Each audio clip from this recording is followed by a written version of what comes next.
What's up, family, and welcome back to another episode of the Melanin Wellness Podcast. It's your girl, Corey, in the house, and today we are flipping the script just a little bit, and we're going to dive a little deeper. You hear me talk about wellness on this show all the time, right? But what does that really look like, and what does that really mean? And who better than to give us the raw, unfiltered truth than the fellas themselves?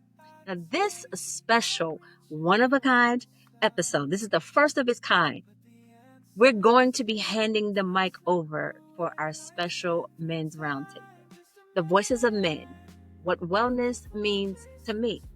Before we introduce this incredible panel of gentlemen who are about to drop some serious gems on you, you know how we do over here. It is time for our 30 seconds of gratitude. So take a moment right now, wherever you are, whatever you're doing. Don't close your eyes, because if you're driving, we can't have that. Okay. But think of just one thing that you are truly grateful for today. There is always something, whether it is that you open up your eyes and you're this side of the ground. That is something to be grateful for. Soak it. Do you feel all that good energy that comes from that gratitude of simply being alive? Perfect. Now that our hearts are open and our vibes are high, let us welcome our esteemed guests for today's powerful conversation. Today, I am so blessed to have with me some of my very good friends and some family. Brother Ray Porter Jr., I want to welcome you to the Melanin Wellness Podcast. Thank you so much for being here. Say hello to the family. Hello to each of you, and I want to say thank you, Corey. Just a couple minutes into it, you see the excellence and the professionalism. This a blessing. So I want to thank you for this invitation and opportunity, and I want to say welcome to everybody and to my esteemed colleagues as well. Thank you, brother. I appreciate that. Next up is my good brother, Ricardo Washington. Say hello to the people, Rick. Hello, everybody. My name is Rick, like she said, not Ricardo. All y'all can just call me Rick. It's just good to see everybody. I'm here at work. Just finishing another day, and this is a perfect way to do it. So yeah. Thank you so much for being here with us. I appreciate you.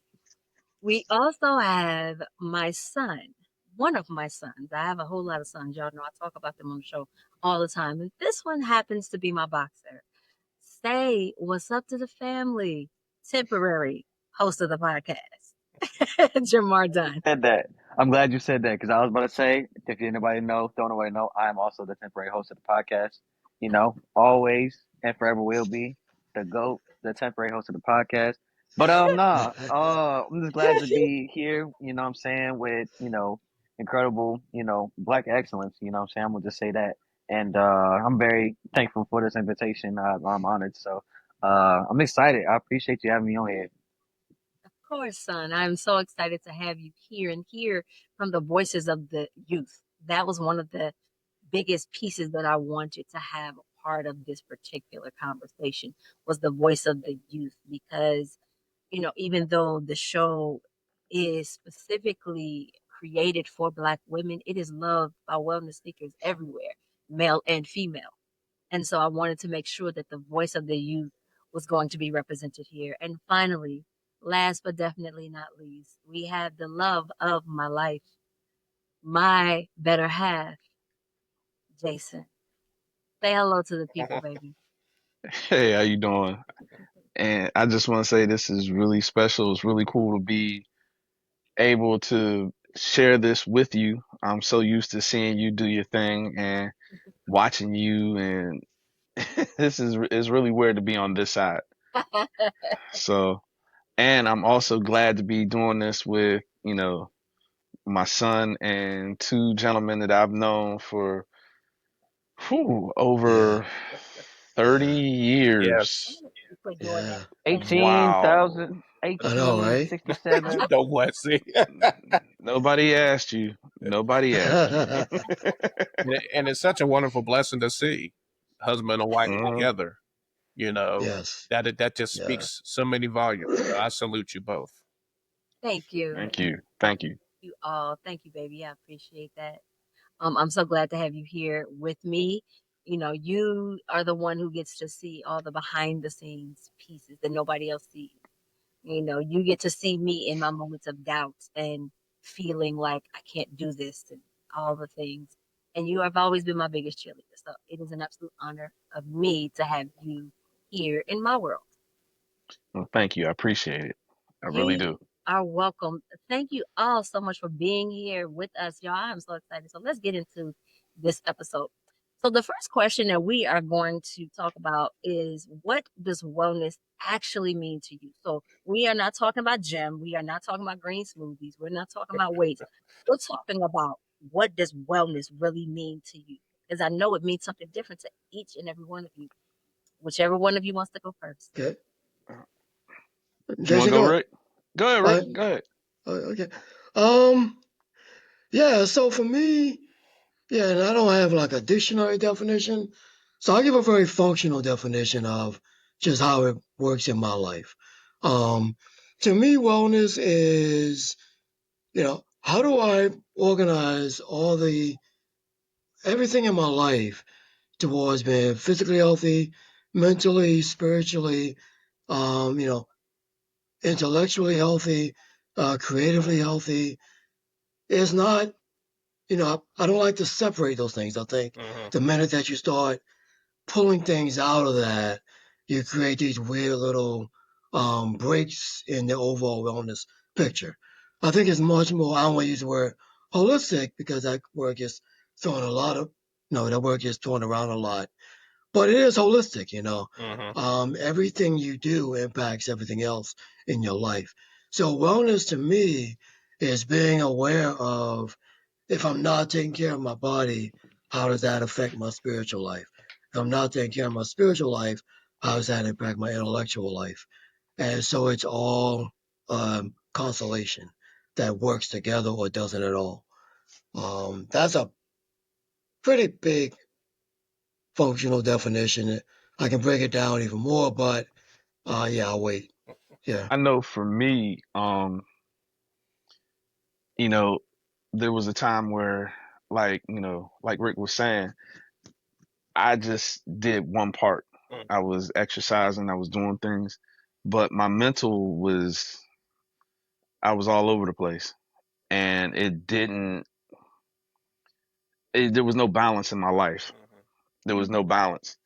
And, you know, as I get older and I start to realize that, the mental and physical are one. There's no, they're not, you can't replace one. You can't amputate one, so to speak. You have to have both. That's the word.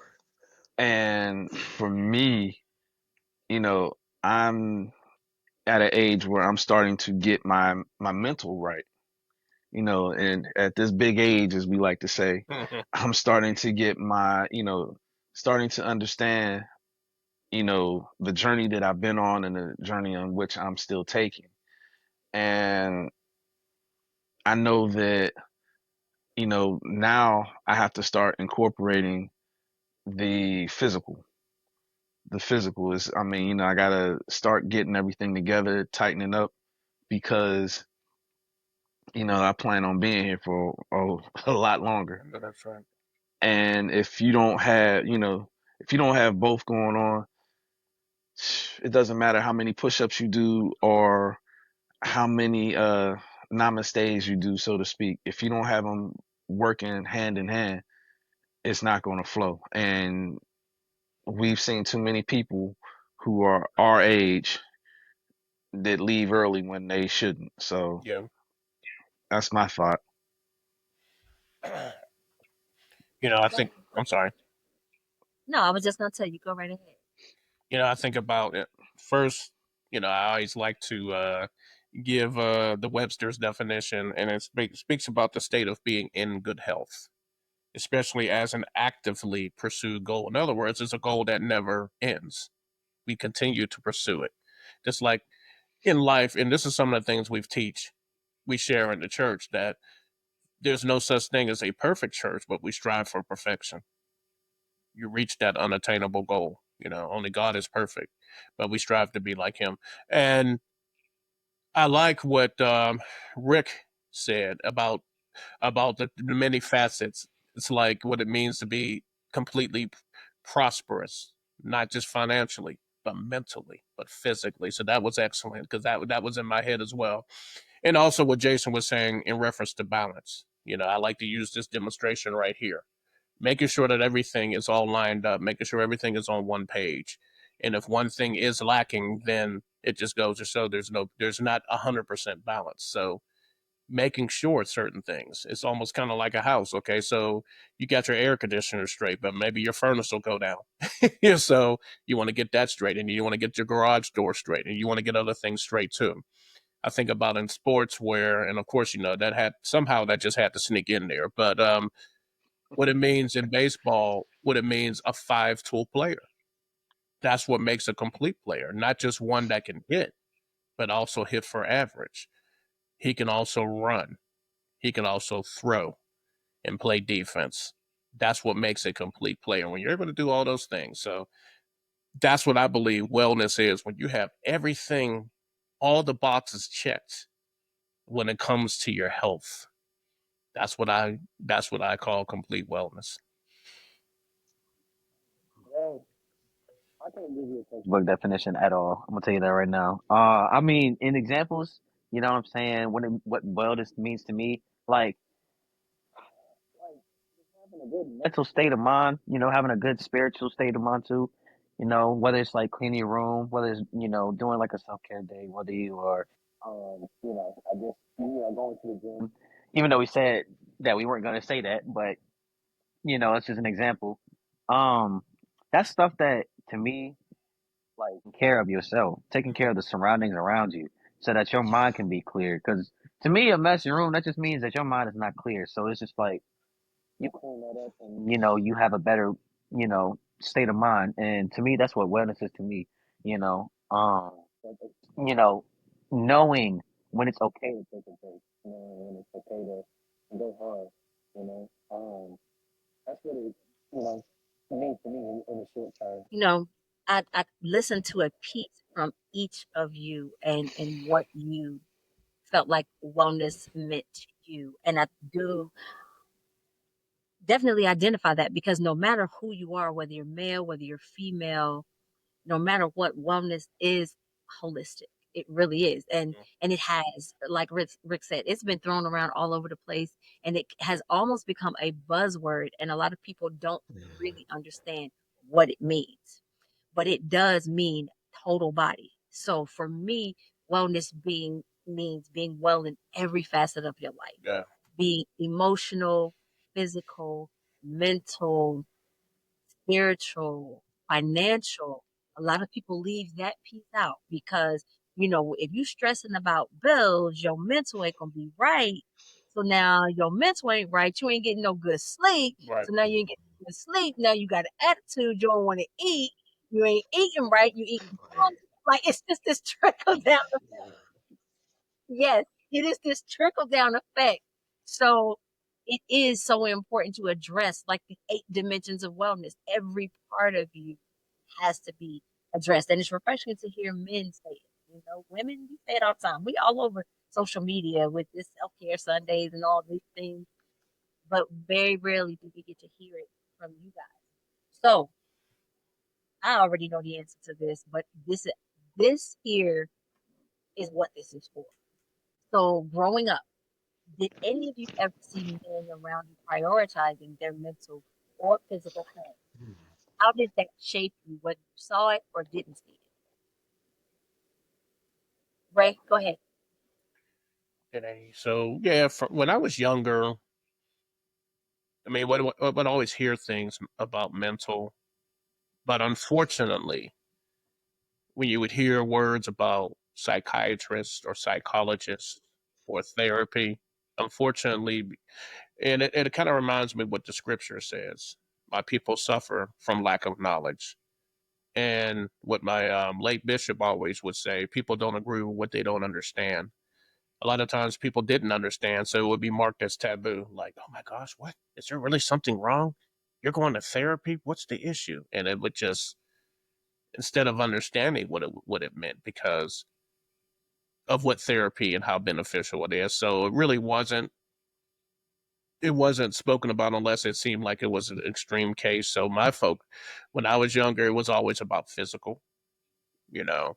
And of course, I was as the my two former college mates know, I was very skinny back then. So being in shape wasn't an issue, you know. And I wish I was still in shape and that thin, but it was always fitness, especially with men. Always fitness, you know, on campus, going to making sure that you're lifting weights or getting some water. Trees all. Yeah, Trees Yeah. Hall. and I Yeah. and truthfully, I wish I would have made it up there more times, especially living in Lothrop Hall with the two gentlemen. And I think that's right. You were Sutherland, Jason, yeah, but so you were closer. So I'm sure you were there, but I needed to get there. And but so I yeah, lived in Lothrop too. yeah. Oh, you was on. Yeah. That's right. So I guess you could say it was physical and it was financial. You know, Yeah. yeah, Yeah. Yeah, what it meant yeah, to, Yeah. you want to make that money, especially at a young age, and then learn what it's like to have an account. I got a checking account very late in my life, in my early 20s, and I wish I would have got it earlier, but had to learn that. And, and spiritual. I mean, obviously, as a Christian, I can honestly say that, as Rick and Jason know, I took my spiritual boost when I came to college, you know. And it just really, the community that we were part of was called Ambassadors for Christ. We were a great Yeah. community, and I'm grateful. Mhm. So those were the three that really stood out to me in my younger years and really didn't understand.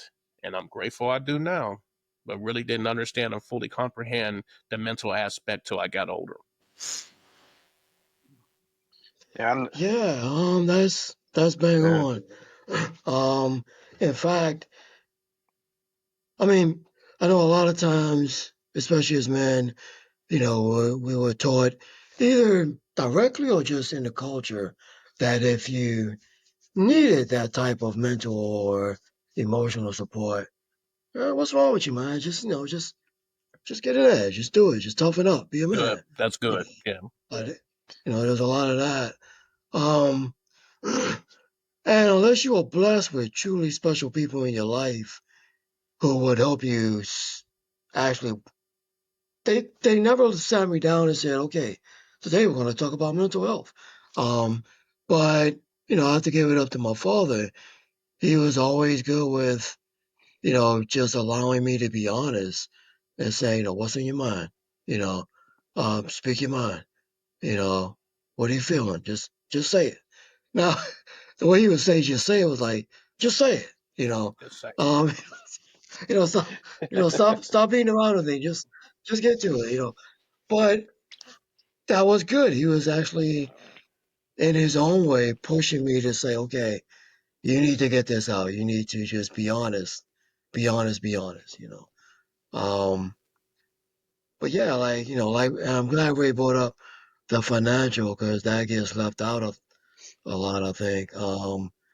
That crushing weight that when you're not earning enough, that's something going. I mean, I delayed dating for years. I wouldn't even put myself out there because I didn't feel like I had the money to satisfy somebody. I felt like I was deficient, you know, and I never expressed that to anybody. Mm. Oh, I Um, remember. I remember. yeah, I yeah, remember. Jason. Yeah, Yeah, I specifically remember that. But it's yeah, real. It's real for sure. Yeah, yeah, Mhm. you know. yeah. So you sit on a part of yourself, you keep it there, you share with a few people. Jason, I think Jason and Jason. you know, yeah. you know, it's just you just don't share it, and so you sit on it, and it keeps you alone and crushes you.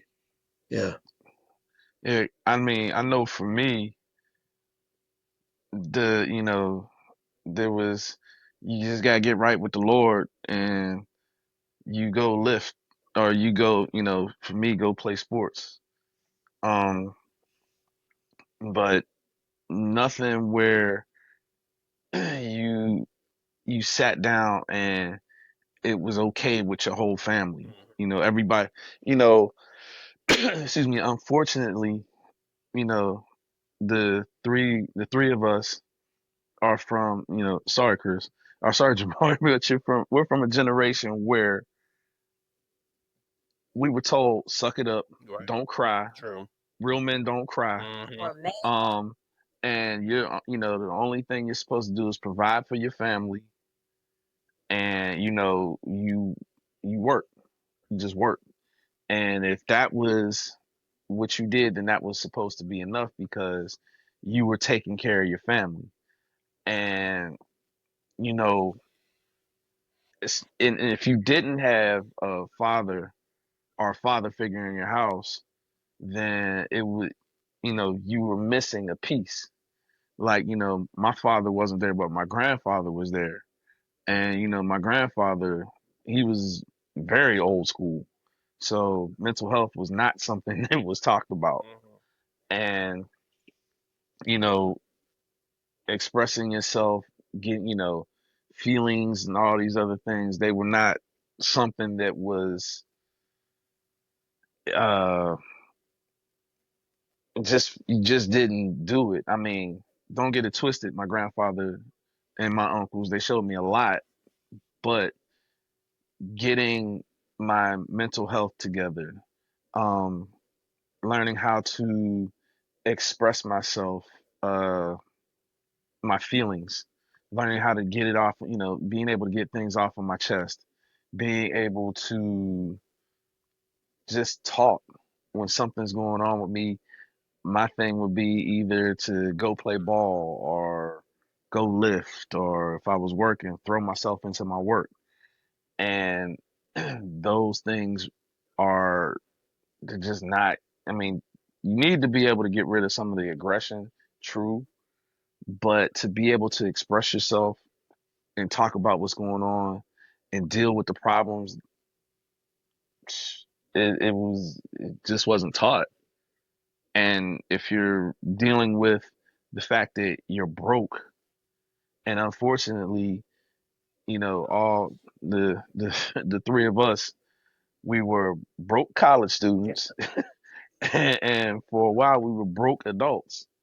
Not to say that we're living high off the hog, but you know, financial pressure, especially for men, I don't think people really understand how difficult that is when you don't have any money, or you don't have the type of money that you feel will attract a mate, so to speak. I'm probably saying that wrong, but you don't have the type of money that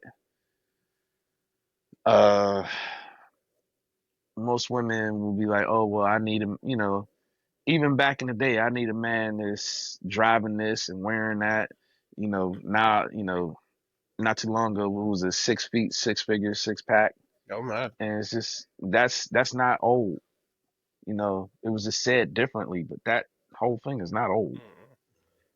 And like Rick said, it's difficult when you want to date and you want to go out and have a good time, but you don't have any money, or you don't have the type of money that you think is going to be attractive to a mate, so to speak. Mhm. Yeah. And even deeper than that, I know a lot of my thing was I didn't feel like I had the right to, to ask somebody, like, I want you to be part of my life, but I've got this mountain of debt. Here you go. I just didn't feel like I had the right to do that. And I think, a lot of that comes from, the notion that it's your job as a man to be the one, you provide for the house, you build the house, it's your job to make sure that everything is good. So if you have any needs at all, like if you can't do that, why are you gonna mess up somebody's life? You know, was the way that I was approaching it. Now, I can't speak for anybody else. I don't know if that's right or wrong, but that was just the way that in my own funny head. That was a strange math that was going on. And yeah, I mean, I I can't say as I ever got out of it. I still, if I'm going through something with my wife, sometimes I still don't let her know. Sometimes that something's a little short. Not to the point that we're gonna get thrown out. But if I had to pay a little extra towards something, I keep that. And she's totally non-judgmental, totally. But some things are just in there deep. And part of wellness is being intentional about going there and just laying that thing out and making it naked and letting everybody see it and taking a chance. Mm-hmm. You know, yeah. So, Jamal, from the youth perspective, because this is very fresh for you. What are the people? I'm gonna say this. I'm not saying this as a general aspect of what therapy and what that looks like for the world. You know what I'm saying? I'm not gonna try to speak on a general standpoint.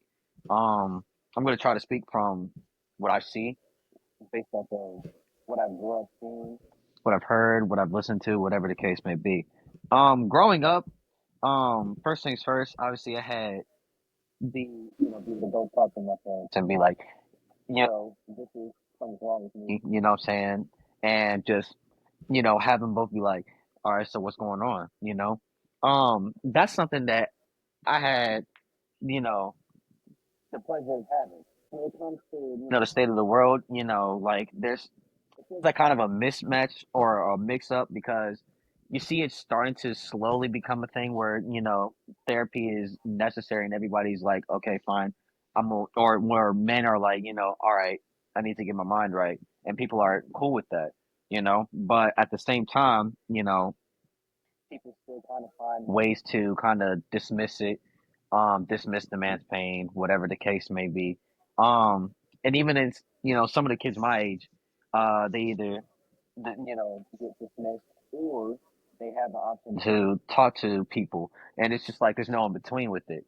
So it's definitely very difficult when it comes to growing up in this generation where everybody's more free willing to do whatever, more yeah, more able to think on their own, more I'm gonna do this just because I feel like it. Like it's a little more difficult to try to where everybody's heads at when it comes to the therapy for men, especially young adults my age. So that's kind of my take on it. I know I was blessed to have a family that was like lay your troubles down, we can talk, whatever, and you know it helped me a lot, and I still continue to use that outlet to this day. So that's kind of just my take on it. You know, it's funny because all of us here, with the exception of our son, come from the generation of we don't talk about that. Mm-hmm. And it is one of those dynamics that is simply a part of Black culture and has been for decades. Some of us have relatives that are not that far removed from slavery. So that dynamic has such a key role in what we do and don't talk about, what we do and don't address, right? And it has kept Black men in bondage, to be honest. The narrative of don't talk about this, man up, real men don't cry, that whole narrative is trash, first of all. But it is something that has kept our Black men in bondage. And again, this is one of the reasons why I wanted to create a space like this to give our Black men a voice so that other brothers out there can know, okay, it ain't just me. Right. It's not just me. We all have those fears. Rick touched on the financial piece. That is such a huge thing for Black men, being able to protect, provide, profess, and they feel like they're not providing, they're not professing, and they feel like they're not enough. simply because they're not able to provide. But one of the things that I would definitely challenge brothers out there who are still dating, who are still looking for their one, why don't you ask her? Mm-hmm. Yeah. Looks like Yeah. for her, you know? Because at the end of the day, if Jason had that theory when we met, we wouldn't be together. We wouldn't be together. Yeah. Wow, that's that, and I can Yeah. definitely understand that. Yeah. I can say the same. I mean, in my 20s, and it's funny that I keep going back to that, but in my early 20s, there were various crushes that I may have had, as a college student, and even going back to high school, but because I didn't have the initiative, I didn't have, as Rick said, the intentionality. If I just created a word, I was not intentional because I didn't take that step forward. That I didn't, and I believe that there were a lot of things I'm grateful that God really watched over me from, and as kids, you learn, certain things you do, you learn from the things you've done, and you learn from the things you didn't do.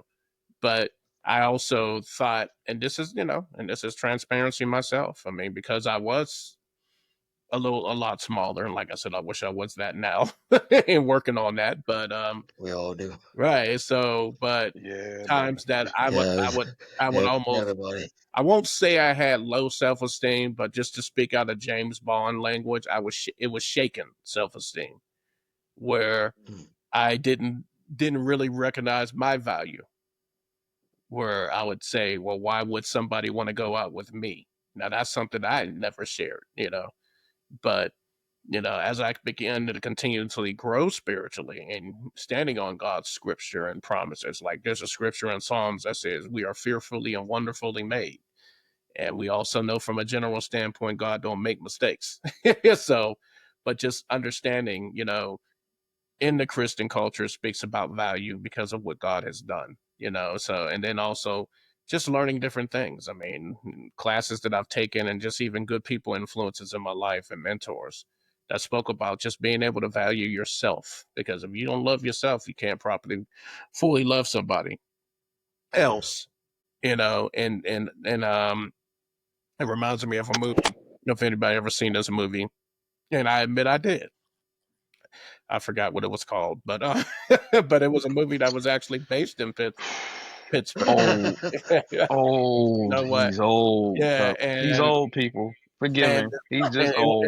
it was based in Pittsburgh, and this young man had a chance to date this beautiful woman, young lady, and because he didn't see the value in himself, he saw her as a 10, but he didn't see himself as a 10, and that almost caused conflict.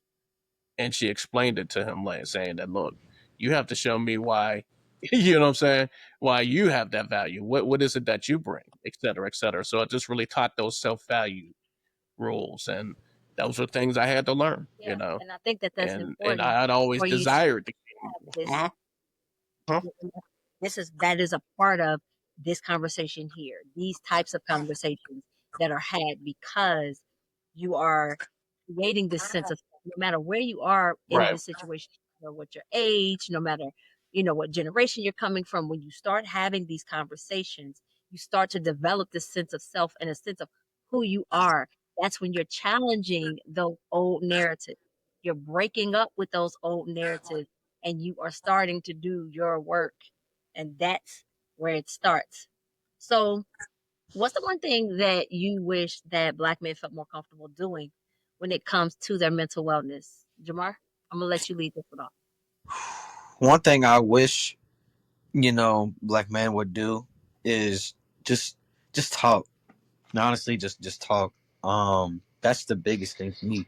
Like, because we carry so much weight, you know, because we carry so much, pain, especially, it's just like you I would love for us to speak up way more, not even just as a people, just like, just as a gender, we just need to, speak up about how we really feel.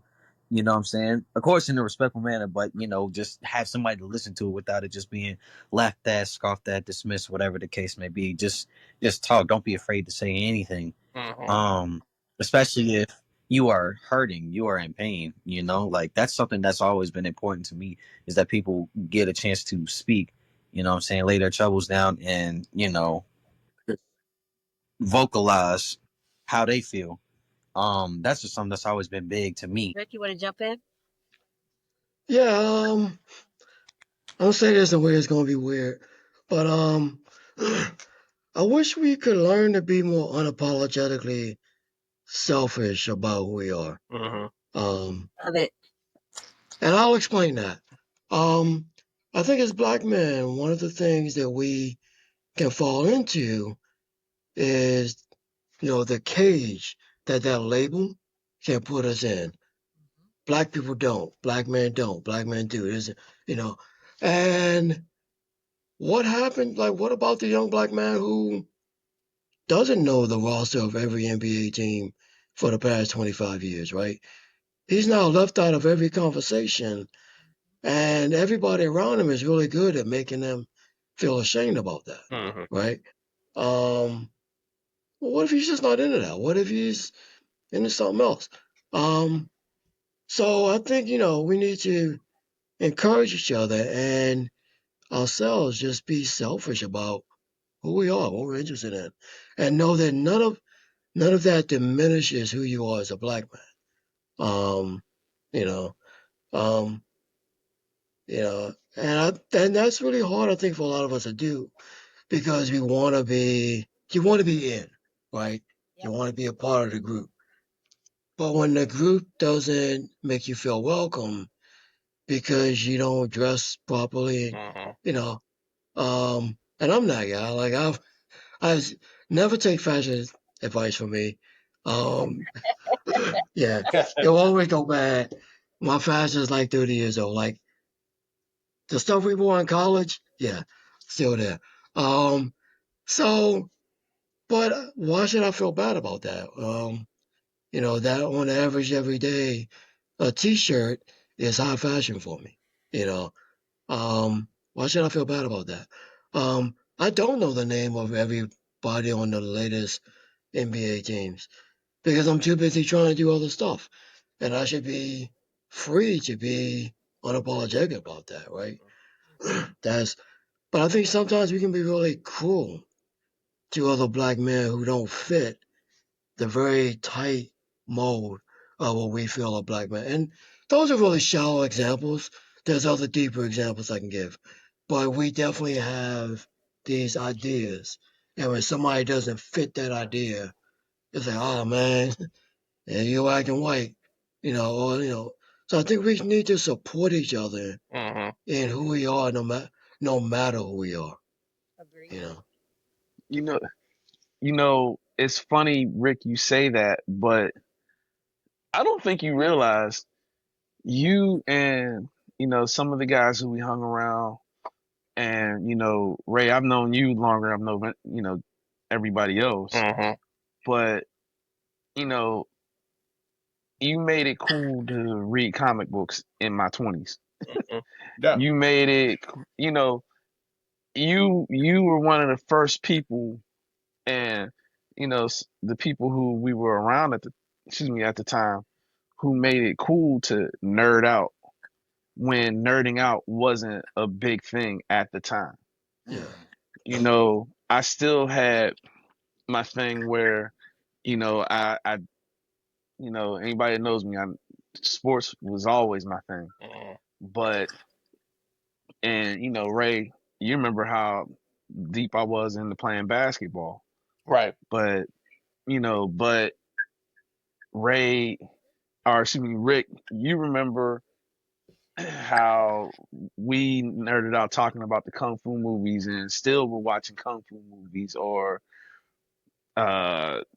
Star Wars, or all these other things where you got some guys that look at you like you were you just a goof or a nerd or whatever. But for us, it was more of, hey, you speak my language, that's cool. Right. Right. Yeah. And it's funny how, as you get older and you start to see some of the quote unquote cool people, they have these quote unquote nerd out moments, but they just do it in silence where they don't want nobody to know Yeah. because they think that they're going to be laughed at, or they think that people aren't going to accept them. But once again, you have to be unapologetically you. Yes. You have to be selfishly you. Mm-hmm. And it's like that's one of our biggest problems. Especially, as I'm gonna say as black men, that's one of our biggest problems. Yeah. Everybody's trying to be this or that, and it's like, yo, man, just if you like watching anime, okay, Right. it's cool. Right. If you like playing video games, as long as you're not, living in your mom's basement, it's cool Yeah. to play video games. It is cool. And that's been one of the things that I've learned through my travels, that you have to be cool being you. And that's one of the things that, as a parent, I've tried to impart on especially my sons. Be you. If you like still dressing like you in the 90s, brother, go for it. If you like listening to jazz and rocking out to that, or reading comic books, or whatever is going to make you feel happy and give you peace of mind, then go for it. But that was sorely lacking when we were coming up, when we were in our 20s. Mm-hmm. And sometimes it's funny, I had a group of friends who I talked about rap music with, and then I had a group of friends that I talked about comic books with, and I had a group of friends. And the funny thing about it is, a bunch of the guys who I talked rap music with, they knew more about comic books than I did, but they kept it to themselves. So it was just like, it's crazy. But yeah, be unapologetically you. Be selfishly you. Mm-hmm. And I think that's something that too many times we are missing as men, like I said, as black men. That's a huge problem. Yeah, I agree with that heavily. I'm not even gonna lie. First off, that call out, that jazz, the comic books, the clothes. I see what you did. But Hey, Jazz, real, man. real stuff. Like that's stuff that what I'm saying, that I like. I like dressing like I'm in the '90s, whatever the case may be, and I'm unapologetically okay with that. Now that's something I will say. With certain things, when it comes to dressing, it's not as looked down on in this generation. But because you have so many people in my generation that want to be thugs, want to be this, want to be that, man, like it's just like they want to be something or not, instead of just being unapologetically themselves, not trying to be out here in these streets knowing you're not like that. You know what I'm saying? Knowing where you come from. It's like people don't, especially in my, black men in my age, is like people, they don't understand that. They just want to fit the narrative, or they want to, Mm-hmm. cool. And it's just like it's very disappointing. I will say that it's more so now that it's. I'll say this, like in the generation before me, for sure, like y'all's generation, I can only imagine it was probably a lot worse. Now it's not as bad, but it's still like really bad. You know what I'm saying? Because they don't want to seem soft, or they don't want to seem weak, and it's just like, bro, you being yourself is like is the strongest thing that anybody could ever admire. That's that's the way I look at it. Especially with the stuff that I like. So that's that's my take on that. I didn't mean to cut anybody off that was gonna speak. I Very profound. Yeah, and appreciate it. I appreciate what everybody has shared. One of the things that stands out for me, and I promise I won't go on forever this time, but just really the importance of what it means to seek help. You know, when you realize, and that was some of the things I can honestly say, and that's part of my testimony from 2021 when I experienced what it meant to deal with PTSD, post-traumatic stress disorder, when I had to admit that I was mild to moderately depressed, and when my head felt like a trash compactor. Kind of reminds me of Star Wars when they were in the Death Star compactor, and I just felt the walls closing. And when it was important for me to realize that I couldn't handle what I was going through on my own. I couldn't, because that is one of the narratives and stereotypes, as was spoken about men, saying you have to handle it, you have to carry it on your shoulders. But then wonder why, when certain things happen, especially tragically to men, and they wonder what else they could have done. Meanwhile, we find out it's important to seek help when you can't find it, when you and admit I can't handle this. Yeah. That it's okay to not be okay. It's Yeah. okay. I want to sit down and talk to a therapist.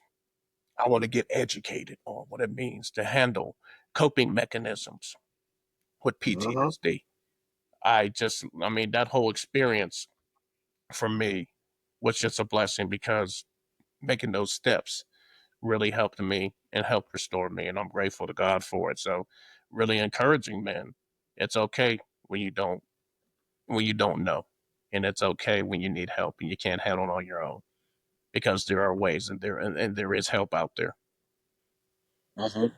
That's a perfect segue into the next question. So, who's the first person that you call when you're going through something? I'll start this. Oh, I'll Rick. start.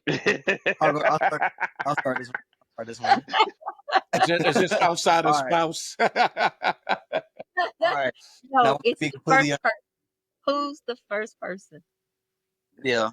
I'm gonna. uh, Well, lem- sorry. you Who's going? want to go ahead, Jamal. All right. I'm gonna tell you right now. It's definitely my mama for sure. Whenever I had a problem with something, whenever I got an issue, like say it's like with a girl, or whether it's some internal conflict with myself, I'm battling emotions, battling mental, whatever, something happened in boxing, or sparring didn't go right, like that's why I go to first person, you know what I'm saying? Of course I'm always go to my pops. There ain't no disregarding that, but it's just like I that's just the first person I go to is my mama, man. I there's just nothing else to say about that. It's the first person I go to.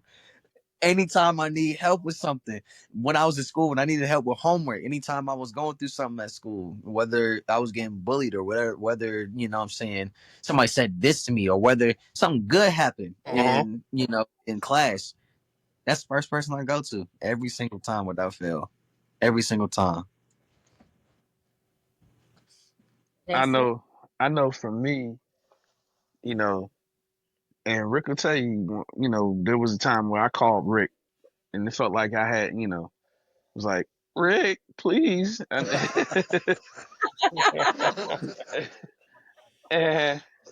but, I'm not going to lie, you know, when my relationship with you got stronger, you were the first person who I, started talking to. Mm-hmm. And, when I'm struggling and trying to figure out how I'm going to deal with the nonsense that that sometimes we all go through, I call you. And, you know, but I do get counsel from my friends. I do talk to Ray. I do talk to Rick. I do talk, I have, another friend that Ray and Rick know, Calvin. He's, great friend of mine. Um, when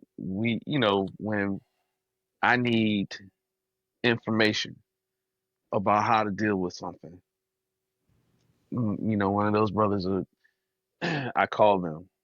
And honestly, they have given me, some of the best advice along with you that I'll be honest with you, I don't know where I'd be without my tribe. Mhm. Yeah. I I agree. don't know where I would be because there have been things that I've had to. deal with and go through that, I wasn't ready, or I didn't have everything I needed, and everything from, you know, stuff with the kids, or stuff where, you know, help me find something, help me find a solution, and that I can bounce ideas off. And it's just, I've been, as I've gotten older and I've gotten wiser, and I've been able to, like I said, realize it. My tribe, even though, it's not like it once was, my tribe is dope, and I wouldn't trade it for anything. Would not trade it for anything. Who's your first person, Rick?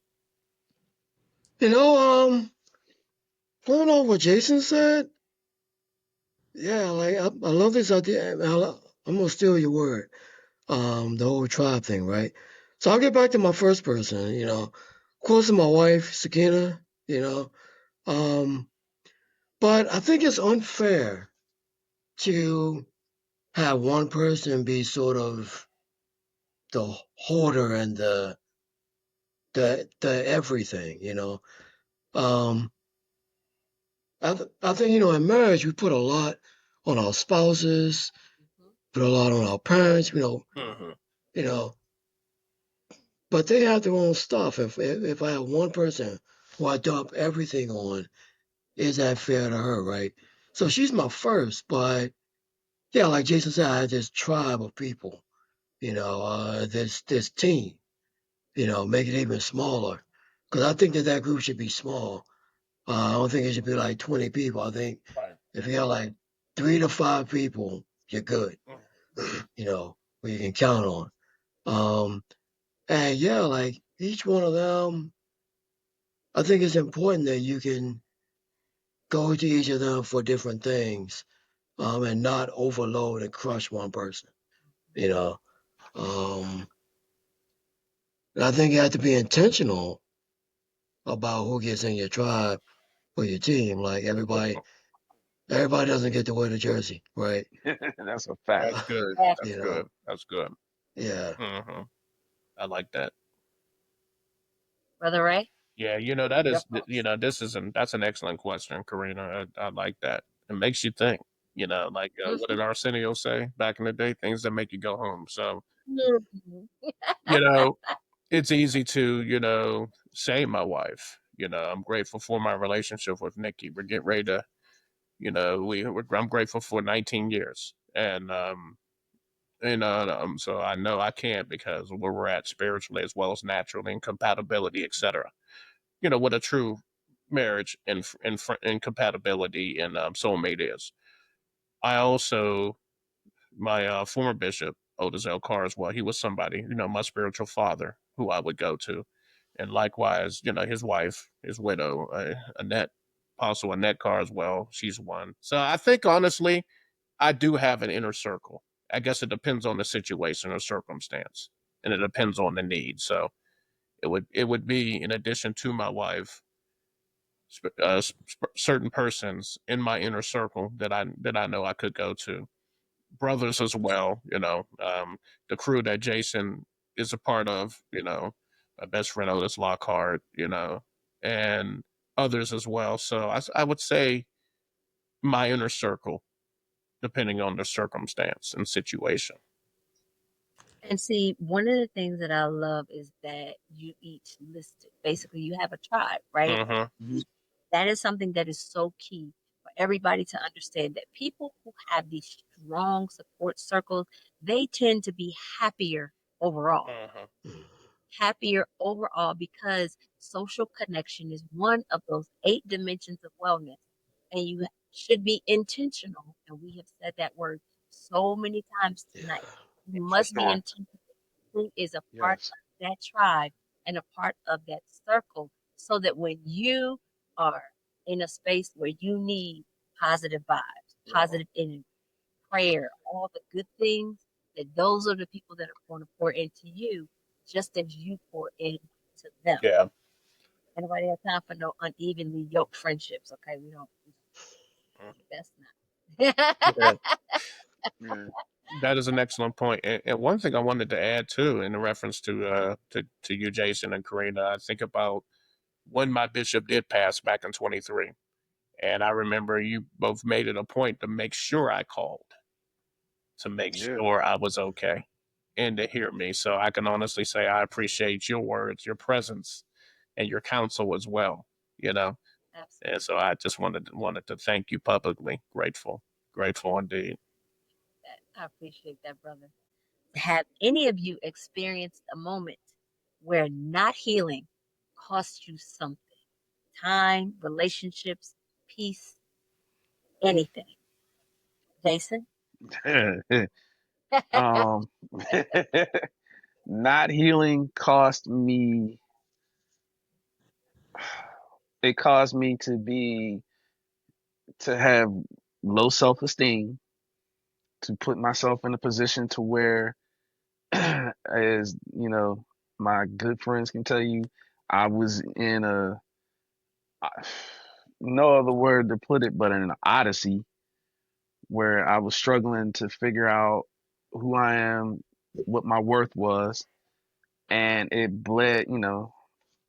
It just put me in a previous situation that realistically, because I had low self esteem, because I hadn't healed from all my trauma and all of the issues that I had dealt with, it caused me to put myself in a spot where I should never have been. And I am just now, within these last few years, starting to come out of the odyssey, Hmm. you know, come out of the stress and drama and pain that it cost me to not only inflict on myself but people who I love. And that was because I didn't deal with my my drama, my stress, my all the things that from when I was a kid till I was grown. I didn't handle my business and it really cost me. It really, really cost me. And it almost potentially ruined one of the greatest relationships I've ever had. So, yeah, yeah. So, Brother Ray? Yeah, and I always point back to 21 because again that was just a benchmark in my life. And one of the things, because I didn't, well, I probably moved slower than I should have, when it came to getting therapy and first admitting the whole depression portion. And it also very much did affect my sleep. It was stress, anxiety, and it was just really affecting me. I mean, I'm fortunate enough to get about 5 hours of sleep. Anything more is bonus. So I've always still been working on that. But times that I would just be up and I wouldn't be resting and I would press my way. But just because I wasn't doing what I needed to do, that it was affecting my peace. And it showed on me where my wife was concerned. And of course, just nothing more, especially when it hits you right here when your kids start noticing.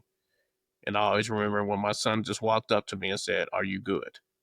And that just melted my heart. And it really, in addition to my wife's concern, it also got my attention from my son that it was time to start dealing with what I was going through. What about you, Ray? Wow. Yeah, I mean, I can,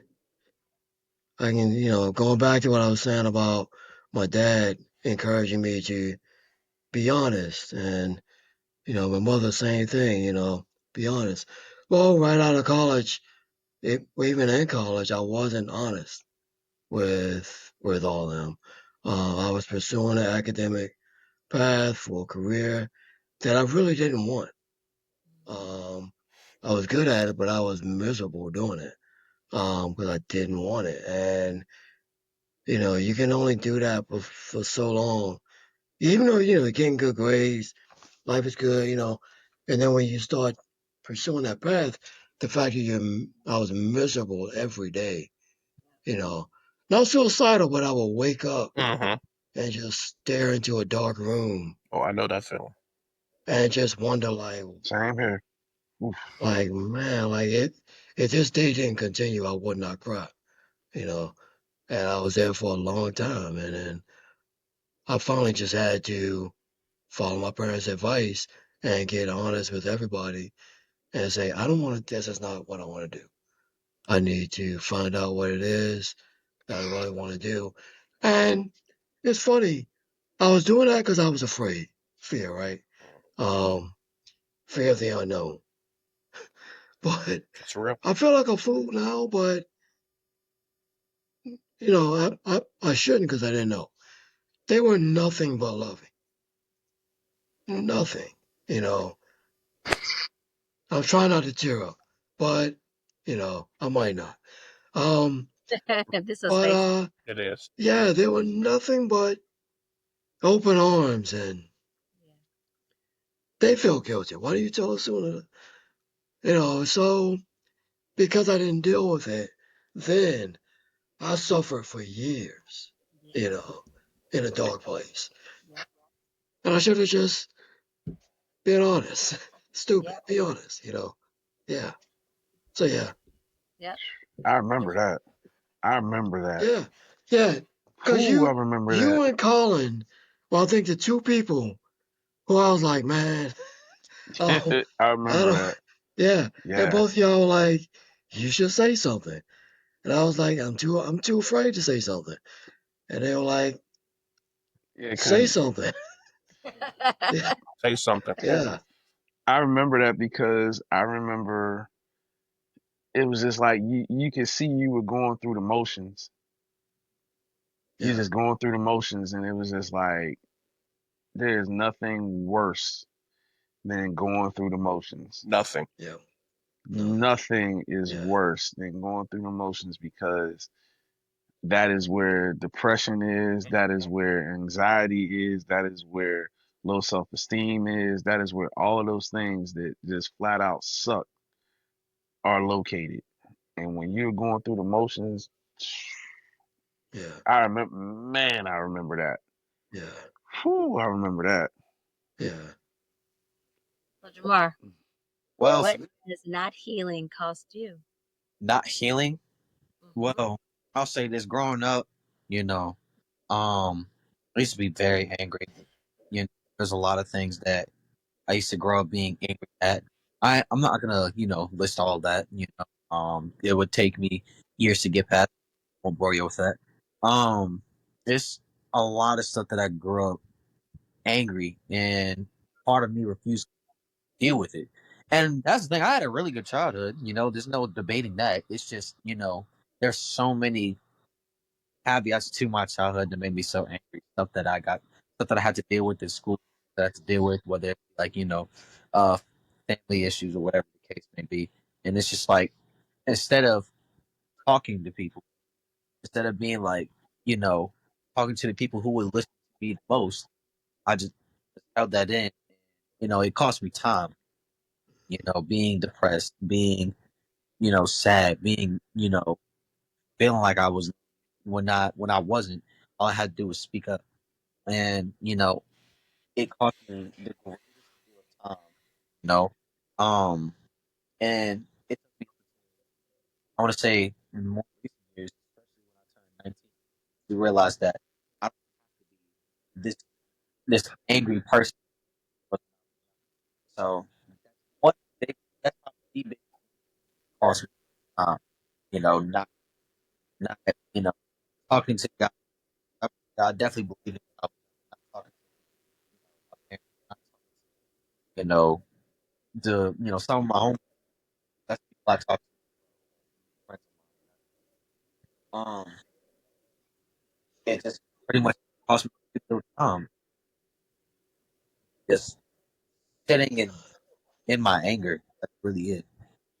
I think that not feeling cost us, that is dope. one thing that not healing costs us all.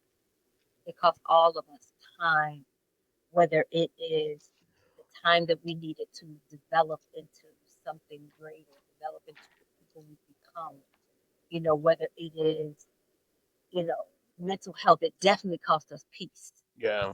It absolutely costs you peace because whether you speak it or not, it's still costing you peace. I did an episode last night. I recorded and interviewed someone last night, and I said, I used to be the person that I would never speak what was really on my mind or on my heart because I was always trying to keep the peace. Mhm.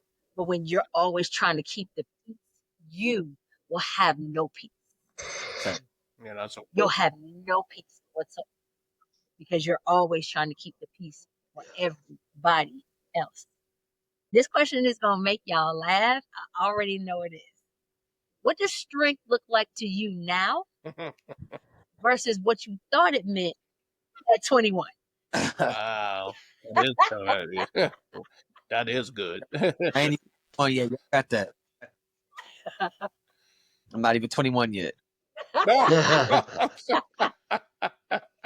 why I knew it was going to be funny to you. 21. That's what they say. I'm That's about to the take legal notes. age. Yeah. 93. So what's the difference? What's the difference between then and now?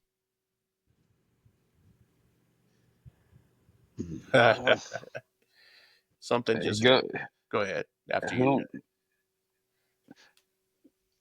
who, for Don't get shy now, y'all.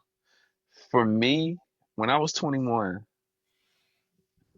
strength was my grandfather. When I was 21, strength was my grandfather. Strength was my grandparents because I watched how he, my grandfather, all he had was a high school education. My grandmother didn't even have that, but yet they raised 5 kids, had a home, helped raise me, lived, stayed married for over 50 years and was just, to me, I was like, that strength, that, holding the black family together, holding those bonds and everything. And then as I got older and, the, you start seeing some of the things that kind of take away the, the rose colored glasses, so to speak, get cleared up. Not to say that my grandparents, specifically my grandfather, were weak, but I started to understand some of the things that they weren't doing, and I realized how that affected me, how that affected my family, how that affected everything. And they're still strong. Don't get it twisted. They're still strong. But now I recognize strength as somebody who, or someone who deals with their issues, not just takes care of the family. Someone who, or financially takes care of the family, I should say, or someone who is not just physically there, but emotionally there. Someone who's willing to listen, somebody who helps and does all the, to provide, protect, and all that other stuff. Mhm. But you're also emotionally there, mentally there. You're not just sitting on your problems and acting like they don't exist. You deal with it. Right. Yeah. Dealing with dealing with your stress and your drama in your past is one of the hardest things. It's harder than any weight that you will lift, any mile that you will run, any, you know, anybody that you might tackle or punch or choke out or whatever. It's hard.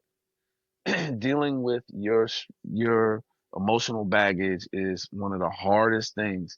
And to me, you can do that, you're strong. You're Yeah. very strong. So that's what strength has become to me. Like I said, don't get it twisted. Alice and Nathaniel Dunn were two of the strongest people to this day. But I realized that there was still more to it. There's still more to it. So Love it. Love it. I mean, I can go next. I will. I'm gonna say this. Well, first things first. I'm not 21, so I'm gonna definitely have to go back in time a little further. Uh, and I'm gonna start as a child, then start as I've started getting older, and then to now where I'm at. 3 stages. Won't be long. So growing up, what strength meant to me, first things first, it will always be my mother and father. Watching my father get up to go to work, to make sure he can put food on the table so that, what I'm saying, we have lights, we have a roof over our head, whatever the case may be, so that he could provide and still be a dad for me and the rest of my siblings, whether they be involved in sports, whether we playing a game, whether we are, you know, working on homework. When I went to my mother for that one, it's just, it's that will always be the strength when it comes to my pops. My mother raising 5 kids, what I'm saying, trying to get them to school, trying to make sure she's straight still, cooking, making sure she cleans up, around the place and, cleans up after us, especially when we were little, leaving teaching us how to clean. You know what I'm saying? That's and still managing to be in a relationship as well. Like that's something that will always be strength to me. You know what I'm saying? As I've gotten older, you know what I'm saying? As I was getting older, let me start there. As I was getting older, starting to see that, my parents, you know what I'm saying, that sometimes there can be some mishaps, can be some struggles and you get stressed out. That's not me, it's not a weakness. That just shows that you are human. And that's something that's always admired by me. Knowing that you are human and you still need to find a way, find a loophole around so that you be pushing through in life. That is one of the biggest, greatest, most admirable things I will always have for my is the fact that they are human beings. Damn, my dad, he isn't just somebody who can lift really heavily and can, go work and not, keep me and my siblings fed and his wife fed. So, and my mother, what I'm saying, also, you know, doing her thing, making sure that she's, staying strong and, trying to make sure she's straight for herself so that she can be there for her kids, even if it means pushing herself to the side. That is always the greatest strength for me um, when it comes to that. And last part of strength for me, and just going off of my personal experience, as I've gotten older, as I've started to really go through transformation to be a young adult, a young world, a young black man world, like the self expression that I would able to have, how in love with myself, how much I love myself, the way I express, the way I certain types of music, whether it's jazz, old school, hip hop, whether, whether I gotta post whether it's that's always been self type of love for me, for me, it's that self being able to wear my hair at point, being able to take care of my really, you know, digging deep inside and really still discovering who that's something I love is because I'm still 20 years old. I got more life to go. I can see and discover more of who I am, even as I'm getting older, 20 years old. Like that will always be the greatest strength to me is watching my parents and seeing myself transform into this being who hasn't even broken, who hasn't even like re- scratched the surface of being himself. Like that's just so big. I guess I'll go. I guess I'll go next. Um, so for me, strength, it's funny everybody keeps going back to the parents, and the people who raised them. Yeah. Um, yeah, Jason, I remember your grandparents, man. I agree. Um, They were two bad people, man. Yeah. Your granddad to this day, I'll never forget helping him put steps together. And just, yeah, he knew everything. Like, yeah, just amazing. But yeah, I'll go back to my parents. Yeah, strength look like them. They're like two people who just persevere through anything for the sake of the family. Um, I think that's important. Um, I think the way it looks different to me now, is, I guess, being a bit more honest about what do I need, um, not just taking care of everybody else. I should find it easier to take care of everybody else than to take care of myself. I have to be like really intentional to the point of like being almost a micromanager of myself in order to do that. Um, and so a lot of strength has come down to making sure that I get that piece right. The honesty to do that, the honesty to say, okay, this is not right. I need to fix this. The honesty to say, I don't know how to fix this. Who can I go to?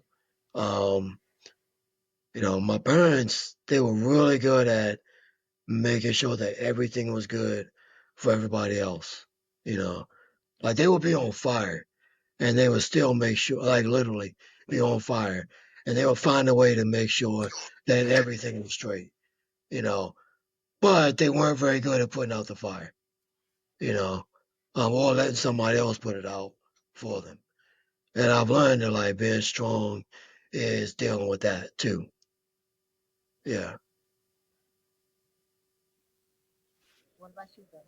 Yeah, that's just definitely again another excellent question. Back to 21, maybe even younger. Um, Naturally, it's easy to say your parents, you know, and also because I was the youngest in my household, and being a baby, yeah, I always say it's an overrated experience. But and I had two older sisters, which made it almost seem like I had three mothers at times. You know, in addition to a father who honestly I called the Black Fred Flintstone. Um, Basically, it was easy to take comfort in the fact that a lot of things when I was younger was probably done because I was the youngest, the baby, quote unquote. But then when I started getting older, whether it's the times that it looked like that title was not trying to leave me, although I was trying to break out and experience life, and honestly, college basically played a part in that. So I could say my family, my immediate household, in addition to a lot of external things that we've talked about, like what it mean to be physically strong, what it meant to have money in your pocket, what it meant to dress nice, and and of course they all have their purpose, they all have their place, obviously, so what it meant to get your degree, and if you didn't, were you labeled a failure? And in my case, I didn't. I went toward ministry, and making sure that I eliminated those narratives in my life, because a lot of time, people may have all that, but they don't feel, they might not know the purpose inside. So it was just, I could say a combination of those things back at 21, and then of course the desire to gain more weight. So now it's like, be careful what you ask for. Don't let that one go. Right. So then at 52, naturally, it's really more internal, it's really more, the spiritual, the importance of self-care, and pretty much everything that was spoken about, the importance of speaking your mind, of like what I teach my son and teaching my son, and the importance of relationships, so yeah, so it has taken a 180 degree from external to internal to me. I like it. I like it. I love it all. I love hearing each of your perspectives. So, what do you hope that the next generation of young Black boys learn about wellness from you? I'll, I'll just come back to, the word that, you said, Karina, keeps coming up tonight. um, be intentional. Don't be accidental. I think it's really easy, and speaking from experience, it's really easy, especially in today's world, to just let things happen, right? Yep. Um, you know, you're waiting for the job to come to you. You're waiting for academic success to come to you. Okay, but did you go and did you like what was your study game? Oh, well, I wasn't talented, so I kind of just figured math wasn't for me. Well, most of the people who are good at math weren't talented. They just cracked the book until they couldn't do it anymore, and they failed a lot, right? Um, be intentional, and oh my God, do not be afraid to fail. I teach I know so that's many right. students. That's good. Oh my God, I teach so many students who are afraid to fail. Um, and what And I get it, like they are afraid that they're going to be judged by their failure. What they don't understand is that that's the only way for you to really learn and, do what I call capitalizing on fail states. In jujitsu, I go out and fight my instructors. I have zero expectation of winning, right? Mhm. But I still fight as if I can, and I lose. And I come out of there like, okay, I learned so much from doing that that if I only fought the beginners, who I know I can beat reliably every time, unless it's some college wrestler, and that's a whole different thing, right? But I'm putting myself in a position to fail, you know. So don't be afraid of that. Be intentional about learning from these experiences. It all comes back to intention. Don't be accidental about life. Yeah. Agreed, Brother Ray. Oh, Senior moment. yeah, Yeah, man, Hey, man. I senior That's moment. and Rick's stuff was so good. I was just like, it reminds me, you know, along those lines of what he said, something I was taught from a mentor of mine, saying that any experience you learn from is not a bad one. So I'm not trying to, steal your thunder, Rick. I just wanted to say Nice. I'm in agreement, absolutely, and also, again, aim high kind of reminds me of what my dad taught me. When I came out of in high school, I think my ninth grade year, I literally just checked out. I had low grade point average, and switching schools did me good. Knowing when to make adjustments in your life. When something doesn't work, doesn't mean you have to stay in it. Know when to make those adjustments. And when I made those adjustments and went to another school, it got me into a new environment because, again, with shaken self esteem, I thought I was dumb. Saying I thought, that all I could do was make C's. And my dad said, he just said two words to me, aim high. And because of that, that made a difference to me. And I began to experience things like honor roll and high honor roll. And those are some of the things I teach my son. And that's my encouragement to men. Aim high. You know, scripture says you can do all things through Christ who strengthens you, you know, and that's an opportunity, for those to get to know God, of course, and know that we all have something special in us that the world needs to see. And Yeah. being watching, comparing ourselves to others, be inspired by each other. Yeah. But don't consider yourself inferior because you're not doing what another person next to you is doing. But just know that everybody has a role in this world. No two snowflakes are alike. So know your value. No, and then when knowing your value, you know your strength. And you learn from one another and then know when to support and reach your hand back to help one another. Absolutely. Mhm. Beautiful. So, Jason, what do you hope that young boys, specifically our sons, are learning about wellness from you? Don't be afraid to deal with your drama. Mhm. And when I say drama, I mean don't be afraid to deal with the things that are causing you problems. Don't run from your problems. Don't act like they don't exist. Don't bury your head in the sand. And for for love of the Lord, don't act like it'll pass and you'll be all right. Right. Because, you know, not dealing with things keeps you from just learning to live, having a normal quality of life. It telling you, I'm telling you, there are things that not dealing with your past will come back and bite you in the butt at the wrong time when you think that everything is going great and everything is smooth. And next thing you know, they'll tap you on your shoulder and smack you right in your face and remind you that it's still there. Deal with deal with your issues. Don't be afraid. Talk to people. Talk to you got family. Talk to them. If you have access to somebody that can help you with your mental health, like a therapist, Mm-hmm. go. Mental health is just as important as anything is Jamar is, I'm saying this because he's the one that's right here.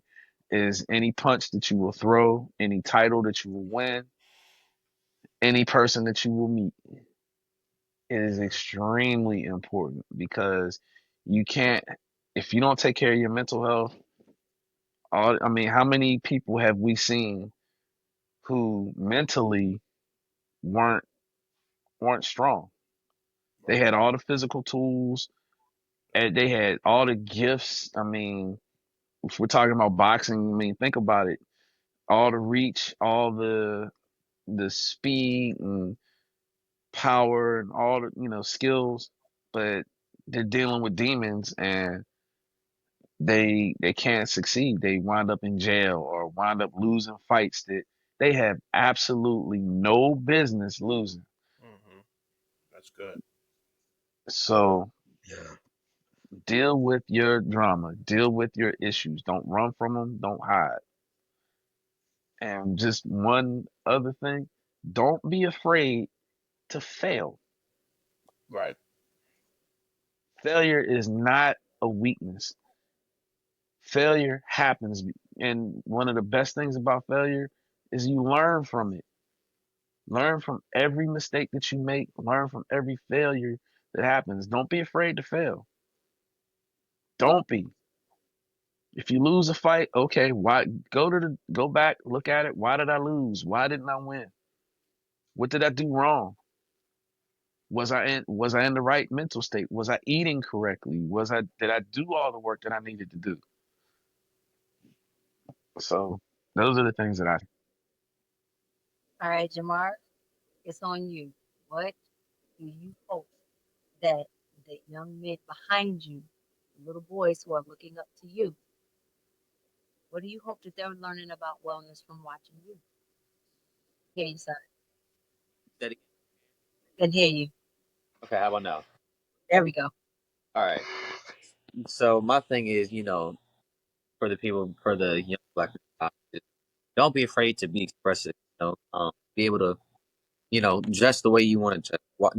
Watch what you want to watch. Love what you love. You know what I'm saying? Whether that's whether you like watching, you know, compilations on just fighting and you don't even fight. If that's what you like, then that's what you like. You know what I'm saying? Um, be creative. That's one of the biggest things for me is just be creative because there's so many people out here that have so much creative potential, but they're like, it won't work out. No, do that, like, do that, man. Don't be afraid to do that. Um, Failure is something you shouldn't be afraid of either. It's something that everybody's talked about. That's a big point that I absolutely love.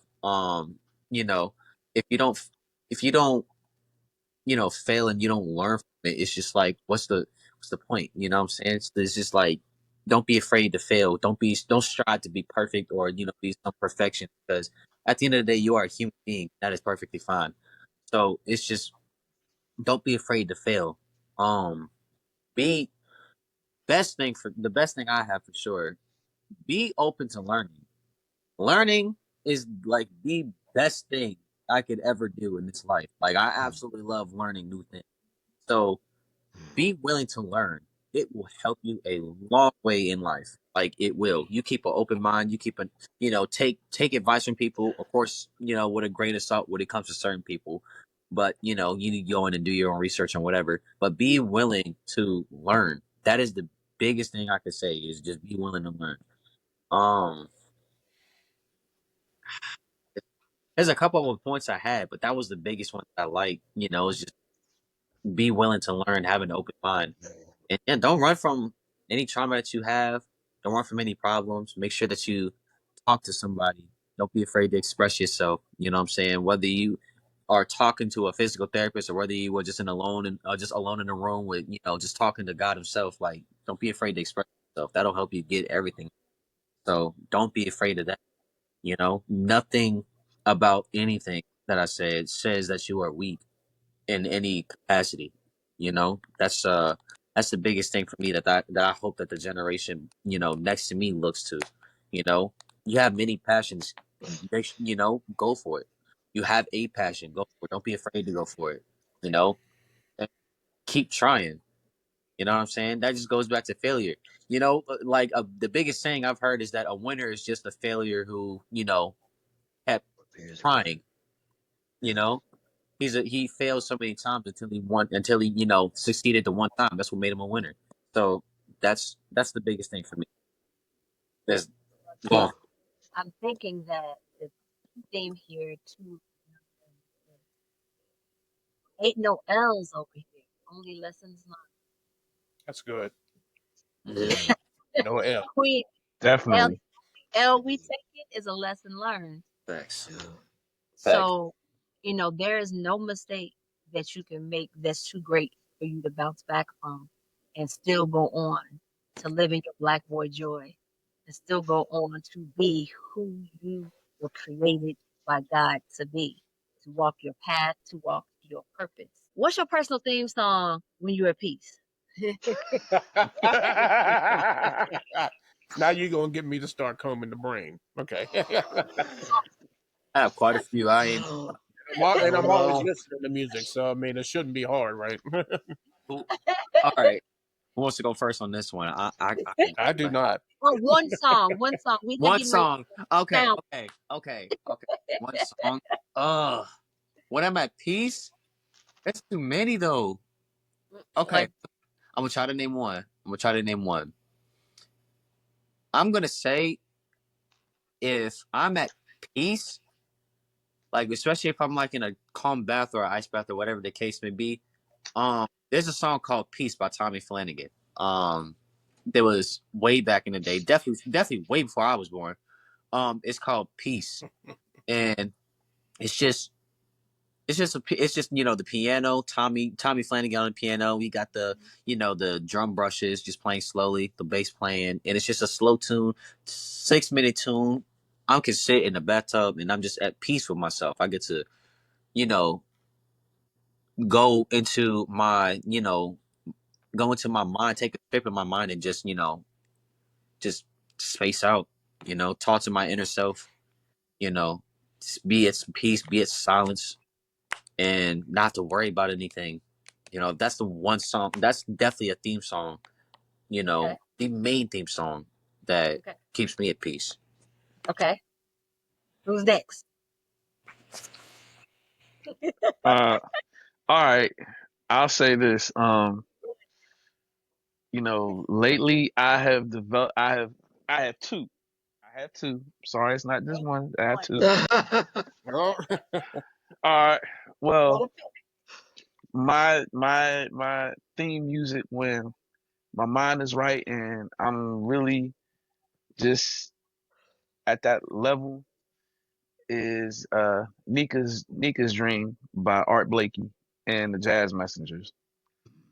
Um, it's so smooth. It's a upbeat, up tempo track, but it's not all over the place. It's not spastic. It's not everybody the artist riffing all over the place. It's just everybody's in the pocket. Everybody is just right here. They at that one level where yeah, you know, when everybody has their solo, they're not 6 million miles away. They are right in that pocket, and everything is just smooth, and you're able to just hear it. And I'm like, I'm there, and I mean, it's so smooth. So you want to let me tell my other one? So boo, boo, Just boo. Oh, that's Boo. fine. boo. Got us curious now. See? All right, what's yours, Rick? Man, this is tough. Same reason as Jay's I got. But Earth, Wind and Fire, Fantasy. Um, yeah, it's it's it's just a song about having a dream and just engaging in the dream, and it's not specific as to what the dream is, but so I think it's but when you're at peace and your mind is just going, that song really encapsulates, to me anyway, just this free floating feeling of of fantasizing about a dream. Um, and yeah, like it can be anything, and it's great. Yeah. All right, Brother Ray. See, this ain't right because there's so many songs that are just going on through my head. And, I want to abide by the rules with just one song because it's easy to have a What? couple. I will not She lie. ain't gonna let you have two, so just give her Hey, one, man. Just give I her will, hey, I, one. will- I will abide. Yes, I preacher's privilege. will. See, I didn't even say that. But Fred Hammond, Fred Hammond, obviously, he's impacted this generation, with his music, his purpose, really ministering as the Lord leads him. And I think of a song from his second album, Spirit of David, back in '96, and it's called "Breathe Unto Me, O Lord." And it's so wild. And he even admitted, and we know, everybody gets samples from somewhere. And he has said, we get samples from Parliament and Funkadelic and everybody. And I think, in this song, it looks like it's a sample from the Isley Brothers, the music, the themes. I mean, the instrumentals. You ever listen to it? And just what the song stands for, the lyrics. When the battle makes me weary, it seems that I've lost ground. It's so hard to hear your voice, Lord, with distractions all around. But when I lift up my head and give you praise, then the spirit of heaviness starts to leave this place. And when I start feeling that moment, when I am losing my peace and when I'm going through some times of anxiety, that song is part of my coping mechanism. And I listen to it either, especially when I'm working, because I work at home, so I can just throw on the headphones and play while I'm doing my job. So it doesn't so when the job at times doesn't look as crazy as it seems, or just other things that are going on in my life. That's always my go-to song, where it really does minister to me, where I feel the breath of the Lord just pouring back into me and giving me the strength that I need.